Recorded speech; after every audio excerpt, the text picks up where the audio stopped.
Hello friends, আজ আমরা গেছিলাম একটু ঘুরতে। একটু বেরিয়েছিলাম, জাস্ট নর্মাল একটু শপিং বাকি ছিল, তো সেই শপিং করতে। আর আমরা গেছিলাম স্প্ল্যানেডে। আর এটা একটা শপিং মল, স্প্ল্যানেডের খুব বড় সেরাম আর্কেভ। তো দেখো, খুব সুন্দর করে সাজানো গোছানো, ভীষণ সুন্দর লাগছিল। এখানে লিফটও আছে, এখানে স্টেয়ার্স বা এসক্যালেটার নেই, এখানে শুধু লিফটেই সব কিছু। আর দেখো, এই জলের মধ্যে প্রচুর মাছ আছে। তারপরে আমরা নিচ্ছিলাম একটু মাসাজ, আমরা দুজনে একটু মাসাজ নিয়েছি। তারপর সেখান থেকে গেলাম বারিস্টা ক্যাফে। আর এই সাজানোটা ভীষণ সুন্দর লাগছিল আমার। তারপরে সেখানে খেয়েছি, ও খেয়েছে চিকেন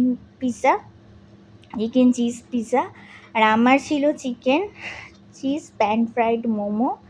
আর তার সাথে ও খেয়েছে নর্মাল কোল্ড কফি, আর আমার ব্রাউনি ফ্র্যাপে ছিল। তারপর বাড়ি ফিরেছি আর কিনেছি ফোনের কভারটা, এটা খুব পছন্দ হয়েছে আমার, আর আমার ফোনে খুব ভালো লাগছে।